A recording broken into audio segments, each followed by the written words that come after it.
नमस्कार, आप सभी ने अध्याय 5 में भाग 18 तक पढ़ लिया था। भाग 18 में आपने मनुष्य में लिंग निर्धारण की क्रियाविधि के बारे में पढ़ा। उसके बाद आपने कीटों में लिंग निर्धारण की क्रियाविधि के बारे में पढ़ा। फिर आपने पक्षियों में लिंग निर्धारण की क्रियाविधि के बारे में पढ़ा। अब आते हैं भाग 19 में, उसके आगे टॉपिक के बारे में पढ़ेंगे, जो कि होगा लिंग निर्धारण की अगुणित द्विगुणित क्रियाविधि। तो नेक्स्ट आपका हेडिंग होगा लिंग निर्धारण की अगुणित डैश द्विगुणित क्रियाविधि।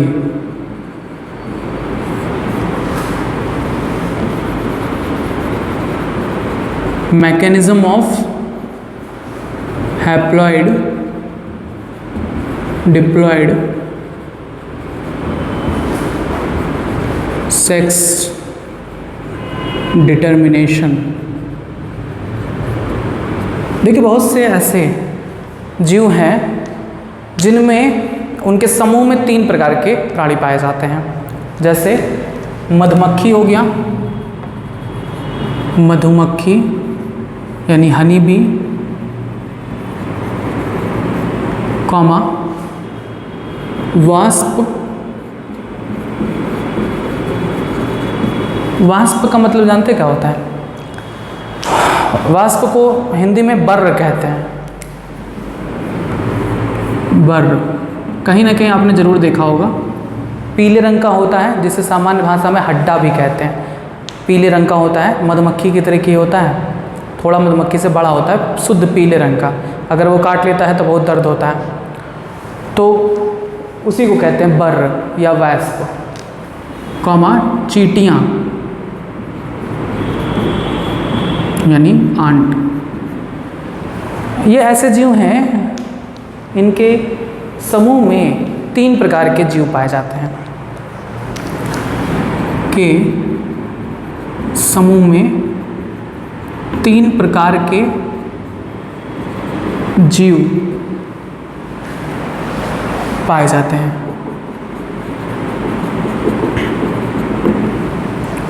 ठीक है, ये सब कॉलोनी में रहते हैं, आपको पता होगा।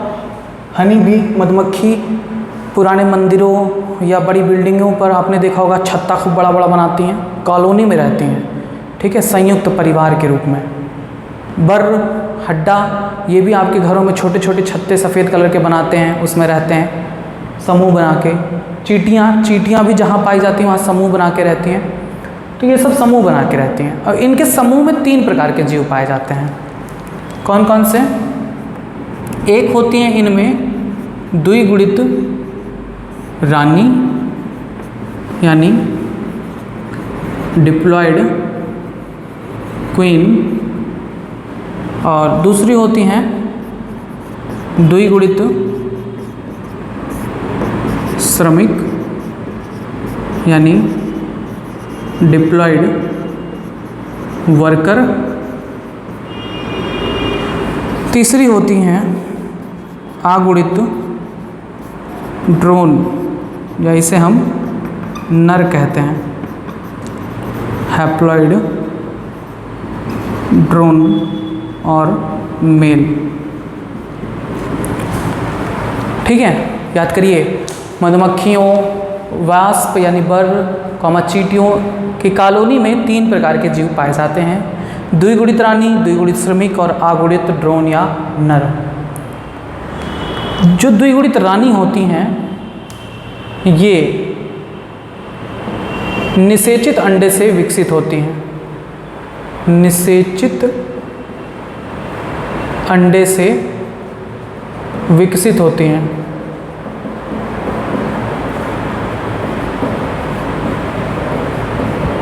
ये जो है द्विगुणित रानी, वो निषेचित अंडे से विकसित होती हैं, यानी अंडा जो है वो शुक्राणु द्वारा निषेचित होता है, तब ये विकसित होती हैं। ठीक, और ये द्विगुणित होती हैं, इनमें गुणसूत्रों की संख्या समान पाई जाती है। द्विगुणित श्रमिक जो होते हैं, ये भी निषेचित अंडे से विकसित होती हैं, विकसित मादा हैं, ये भी मादा है, ठीक है, ये भी मादा है, लेकिन इनका जननांग यानी रिप्रोडक्टिव ऑर्गन अल्प विकसित होता है, अतः संतान उत्पन्न नहीं करती। संतान उत्पन्न नहीं करती यानी अंडे नहीं देती। समझ में आया?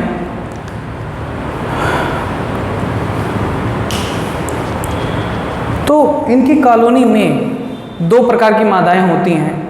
एक मादा होती है जो द्विगुणित रानी कहलाती है, जो निषेचित अंडे से विकसित होती है, और एक द्विगुणित श्रमिक होती है जो निषेचित अंडे से विकसित होती है, लेकिन इनका जो जननांग है, गोनैड्स है, वो अल्प विकसित होता है, इसलिए अंडे उत्पन्न नहीं कर पाती।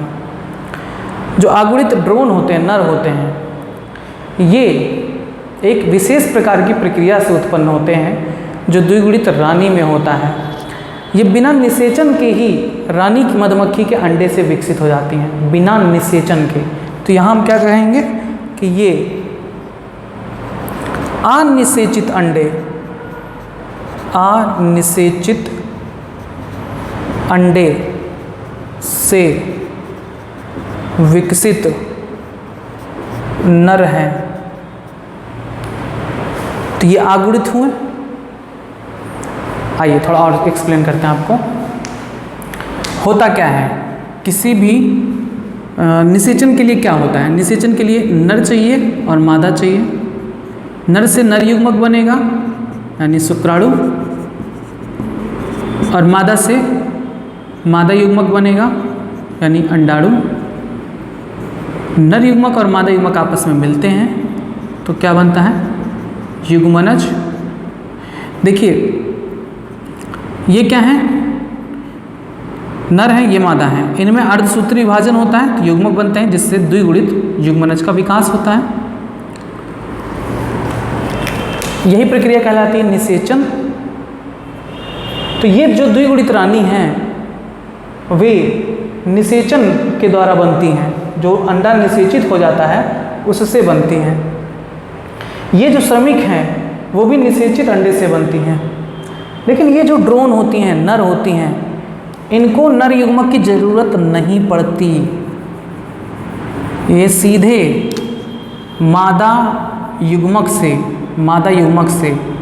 बिना निषेचन के, बिना नर युग्मक के, बिना निषेचन के, ऐसा सुपर पावर है द्विगुणित रानी के पास कि अपने ही अंडे से संतान पैदा कर सकती है, नर युग्मक की ज़रूरत नहीं पड़ेगी। बिना निषेचन के नर यानी ड्रोन को पैदा कर देती है। इस प्रक्रिया को कहते हैं अनिषेक जनन, इंग्लिश में कहते हैं पार्थेनोजेनेसिस। जनन वाले अध्याय में आपको बताया गया होगा। अनिषेक जनन यानी पार्थेनोजेनेसिस इस प्रक्रिया को कहते हैं। अनिषेक जनन का मतलब होता है बिना निषेचन के नया संतान उत्पन्न कर देना, अनिषेक जनन कहलाता है। और ये ऐसी जो क्षमता है, ऐसी पावर है, वो मधुमक्खी में पाई जाती है, द्विगुणित रानी में पाई जाती है, जो अपने अंडाणु से बिना निषेचन के नर यानी ड्रोन को पैदा कर देती हैं। समझ में आया? एक बात और यहाँ पर याद रखनी है, चूंकि मादा क्या होती हैं? द्विगुणित होती हैं। इनसे युग्मक जो बनता है उसमें अर्धसूत्री विभाजन होता है। तो अर्धसूत्री विभाजन होगा तो युग्मक क्या बनेंगे? आगुणित बनते हैं ना। अर्धसूत्री विभाजन में गुणसूत्र की संख्या आधी हो जाती है। मान लो कि मादा में 32 है, तो 32 गुणसूत्र से जब अर्धसूत्री विभाजन होकर युग्मक बनता है तो आगुणित में आधे हो जाते हैं, 16 गुणसूत्र हो जाएगा। यानी ये जो नर बनते हैं वो क्या होते हैं? आगुणित होते हैं, आगुणित होते हैं। अब इनका काम क्या होता है?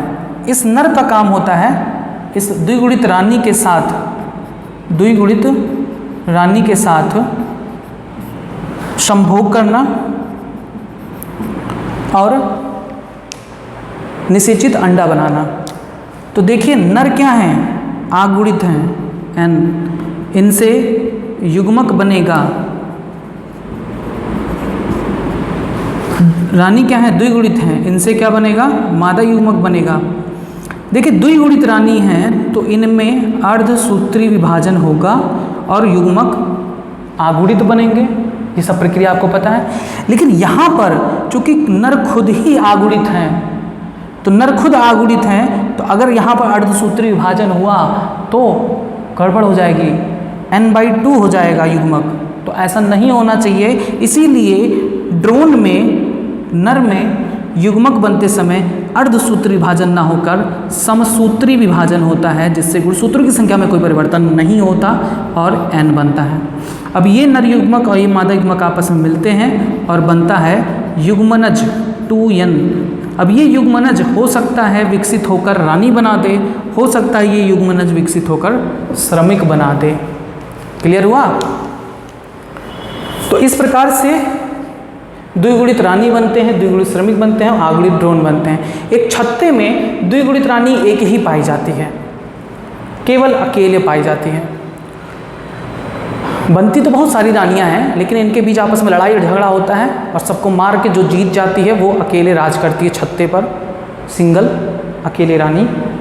श्रमिक हजारों की संख्या में होते हैं, इनका नाम श्रमिक पड़ा है क्योंकि इनका काम ही है श्रम का, लेबर कार्य है। ये क्या करती हैं, परागकण पुष्पों के पास जाएंगी और उनसे नेक्टर लेकर आती हैं और हनी वगैरह बनाती हैं, इनका काम है, श्रम का काम। नर जो होते हैं उनका काम सिर्फ इतना है कि वो रानी मधुमक्खी के साथ संभोग करते हैं और नए संतान पैदा करते हैं, बस। छत्ते में सारा का सारा काम श्रमिक करती हैं, सफाई का काम और नेक्टर लाने का काम, शहद बनाने का काम, ये सब श्रमिक करती हैं। ये जो होती हैं वो अकेले होती हैं, राज करती हैं पूरे छत्ते पर, और ये होते हैं जो द्विगुणित रानी के साथ संभोग करते हैं। क्लियर हुआ? अब ये भी पता चल गया कि ये द्विगुणित क्यों हैं, क्योंकि ये निषेचित अंडे से बनती हैं। जब नर युग्मक और द्विगुणित रानी के युग्मक से युग्मनज बनता है तब ये बनती हैं, और हो सकता है ये श्रमिक भी बन जाएं। और नर की उत्पत्ति कैसे होती है, ड्रोन की उत्पत्ति कैसे होती है, मादा के अंडाणु से बिना निषेचन के ही, यानी अनिषेक जनन प्रक्रिया द्वारा होती हैं। ठीक, क्लियर हुआ ये सारी चीज़ें? बस, तो ये था लिंग निर्धारण की आगुणित द्विगुणित क्रियाविधि। हेडिंग डाल के लिखेंगे, मधुमक्खी, बर्र, चींटियों आदि के समूह में 3 प्रकार के जीव पाए जाते हैं। डैश करके पहला द्विगुणित रानी यानी डिप्लॉयड क्वीन, और इसमें लिखेंगे ये निषेचित अंडे से विकसित मादा होती हैं जो द्विगुणित होती हैं। नेक्स्ट लाइन से लिखेंगे द्विगुणित श्रमिक यानी डिप्लॉयड वर्कर, लिखेंगे ये भी निषेचित अंडों से विकसित मादा है, लेकिन इनका जननांग अल्प विकसित होता है, अतः संतान उत्पन्न नहीं करती। तीसरा आगुणित ड्रोन या नर, हैप्लॉयड ड्रोन और मेल, लिखेंगे ये अनिषेचित अंडे से विकसित नर हैं, अर्थात इनकी मादाओं में, द्विगुणित रानी में अनिषेक जनन द्वारा बिना निषेचन के ही अंडाणु से नर या ड्रोन उत्पन्न होते हैं। नर या ड्रोन आगुणित होते हैं। ठीक है, बस चाहे तो इस तरह से अपने कॉपी में लिख सकते हैं समझने के लिए। ये हो गया समस्त लिंग निर्धारण की प्रक्रिया। अब एक और बचा है वातावरण के प्रभाव से भी लिंग निर्धारण होता है, तो उसके बारे में हम समझेंगे। कुछ ऐसे भी प्राणी हैं जिनमें वातावरण का प्रभाव होता है जिससे उनका लिंग निर्धारण होता है, गुणसूत्र के अलावा वातावरण के माध्यम से। किन प्राणियों में लिंग का निर्धारण होता है, आइए देखते हैं।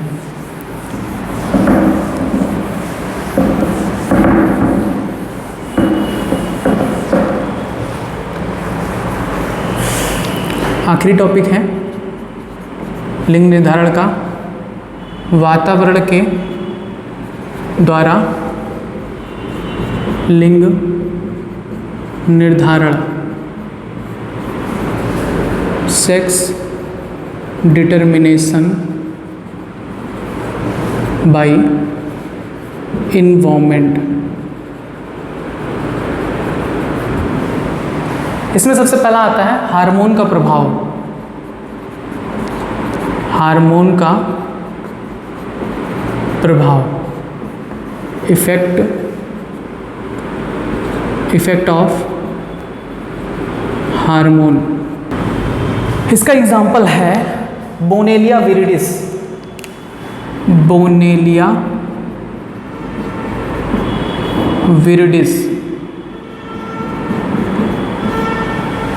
बोनेलिया विरिडिस एक ऐसा कृमि है जो पैदा होने के बाद अगर ये कीचड़ में जाकर धंसते हैं तो मादा बन जाते हैं।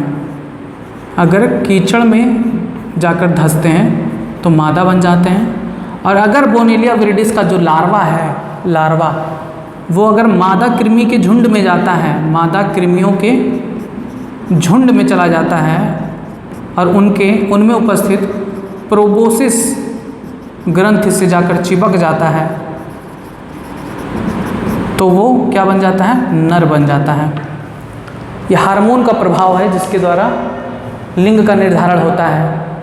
माना जाता है कि मादा कृमि अपने शरीर से कुछ हार्मोन का स्राव करती हैं जो उस लार्वा को नर में बदल देता है। ठीक है। बोनेलिया विरिडिस एक जलवासी कृमि है, यानी एक्वेटिक वर्म है, जल में पाया जाता है बोनेलिया विरिडिस। तो बोनेलिया विरिडिस का जो लार्वा होता है, अगर वो लार्वा कीचड़ में जाकर धंस जाता है तो मादा बन जाती है। अगर वो लार्वा मादा कृमियों के झुंड में आ जाता है, उसकी प्रोबोसिस से, मादा कृमि के प्रोबोसिस से चिपक जाता है, तब वो नर बन जाता है। ठीक, ये हो गया हार्मोन का प्रभाव। दूसरा आता है ताप का प्रभाव, यानी इफेक्ट ऑफ टेम्परेचर। इसका उदाहरण है मगरमच्छ। मगरमच्छ अंडे देते हैं और अंडे को उष्मायन की ज़रूरत होती है। अंडों को किसकी ज़रूरत होती है? उष्मायन, यानी इंक्यूबेशन।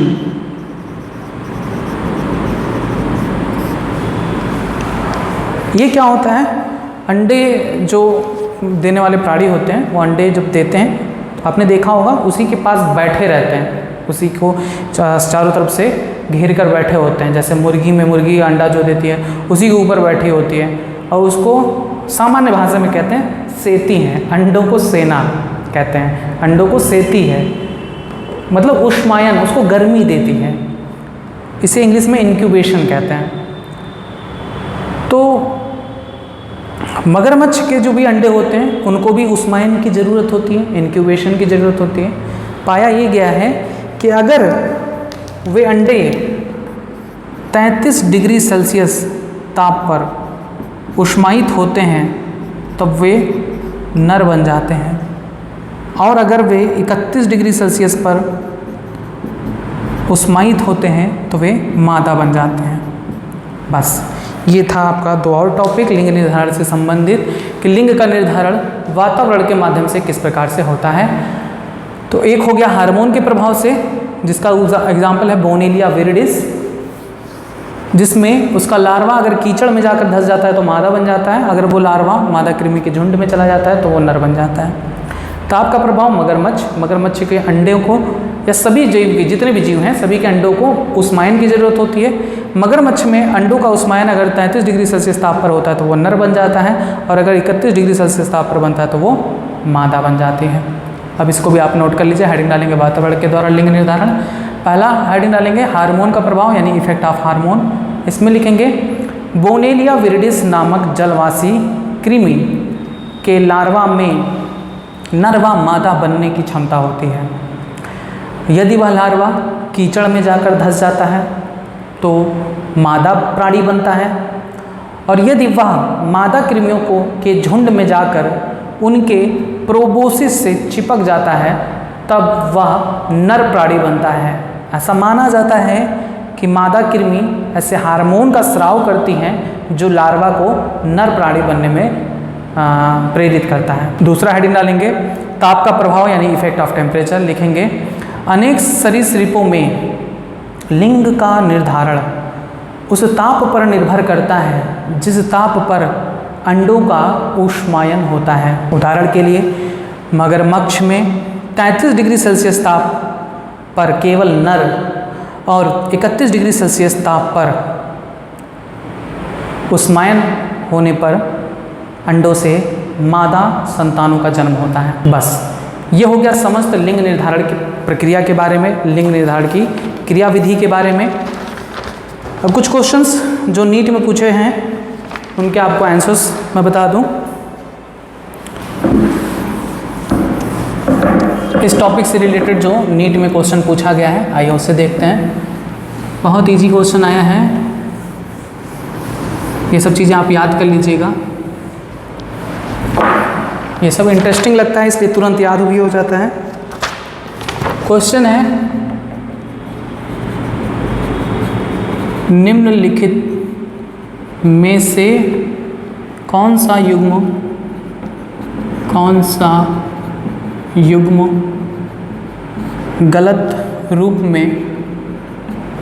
गलत रूप से सुमेलित है। ये पूछा गया है नीट 2018 में। इसका ऑप्शन ए है XO प्रकार का लिंग निर्धारण डैश टिड्डा यानी ग्रासोपर। बी ऑप्शन है ABO रुधिर वर्ग डैश सह प्रभाविता। सी मटर में मंड संश्लेषण। ऑप्शन है यहाँ डैश करके बहुविकल्पी। D option TH Morgan dash सहलग्नता। बताइए इसका आंसर क्या होगा, जल्दी से बताइए कौन सा गलत है, इसमें कौन सा पेयर गलत है। इसमें दिखाई दिया गया है XO प्रकार का लिंग निर्धारण किस में पाया जाता है, उदाहरण टिड्डा में दिखा है। क्या ये ऑप्शन सही है? क्वेश्चन क्या करें, निम्नलिखित में से कौन सा युग्म गलत है, आपको गलत सेलेक्ट करना है। XO प्रकार का लिंग निर्धारण टिड्डा में पाया जाता है, एकदम सही है। अभी पिछले ही वीडियो में आपको बताए थे कीटों में XX और XO प्रकार का लिंग निर्धारण पाया जाता है, सही है। ABO रुधिर वर्ग सप्रभाविता, ये भी सही है क्योंकि ABO रुधिर वर्ग सप्रभाविता का भी उदाहरण है और बहुविकल्पता का भी उदाहरण है। सी देखिए मटर में मंड संश्लेषण, कुछ याद आया? मटर में मंड संश्लेषण बताए थे ना, कैपिटल B और स्मॉल b रिस्पॉन्सिबल होते हैं और अगर कैपिटल B स्मॉल b साथ में होते हैं तो मंड का जो आकार है वो मझले आकार का होता है, अपूर्ण प्रभावी होता है। तो यहाँ पर बहुविकल्पी लिखा है, गलत है। यहाँ पर क्या होना चाहिए, अपूर्ण प्रभाविता होना चाहिए। ऑप्शन क्या सही है, यही सही है। ठीक। TH मॉर्गन सभी को याद है, जुबान पर रटा होगा सहलग्नता। मॉर्गन ने ही सहलग्नता की खोज की थी, उन्होंने ही सहलग्नता की व्याख्या किया था। किसमें किया था, इसका आप आंसर कमेंट बॉक्स में दीजिएगा। नेक्स्ट क्वेश्चन, निम्नलिखित परिस्थितियों में से निम्नलिखित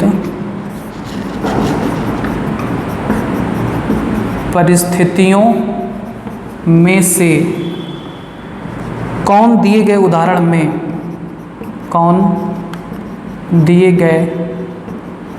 में लिंग निर्धारण के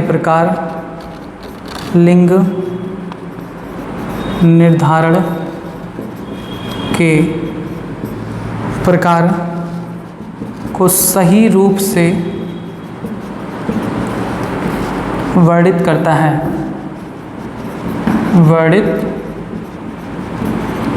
है।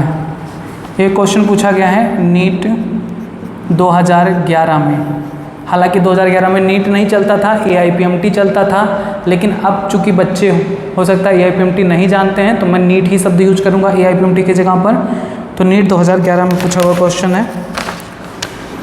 ऑप्शन ए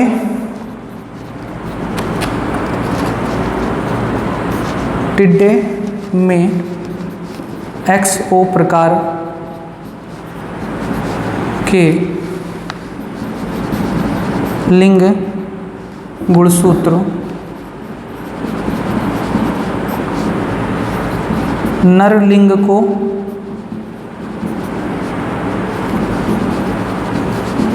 निर्धारित करते हैं। बी, मानव में XO परिस्थिति जो टर्नर सिंड्रोम में पाई जाती है,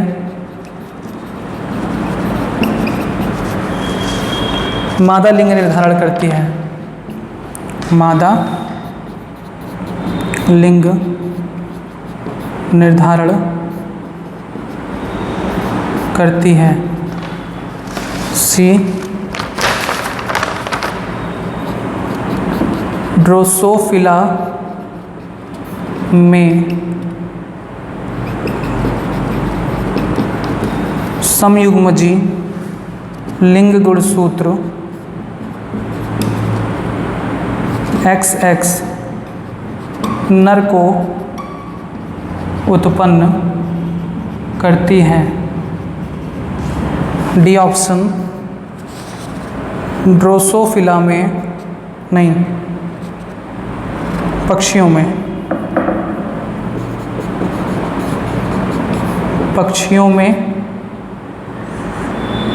समयुग्मजी लिंग गुणसूत्र ZZ मादा लिंग निर्धारण करती हैं। बताइए ऑप्शन क्या सही होगा जल्दी से। कह रहे हैं इनमें से आपको सही चुनना है, सही रूप को चुनना है।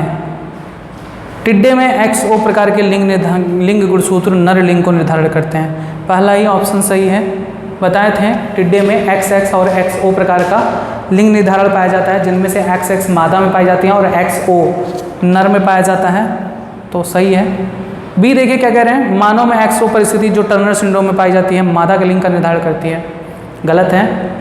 मादा में जो मनुष्य में टर्नर सिंड्रोम है उसमें मादा नहीं बनती, ना तो वो नर होते हैं ना मादा होते हैं, के बीच के होते हैं।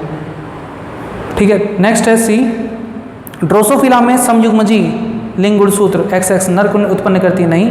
ड्रोसोफिला में भी XX और XY प्रकार का लिंग निर्धारण पाया जाता है, जिनमें जो नर होते हैं वो XY होते हैं। गलत है।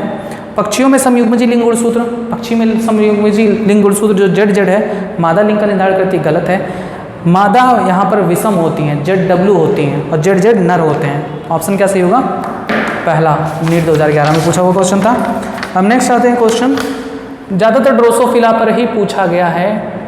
नेक्स्ट क्वेश्चन भी ड्रोसोफिला पर ही है। ड्रोसोफिला में लिंग निर्धारण निम्न प्रकार से होता है। निम्न प्रकार से होता है। कैसे? पहला,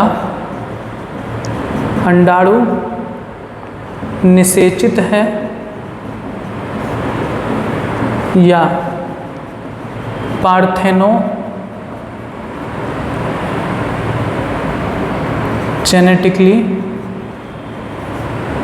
पार्थेनोजेनेटिकली विकसित है।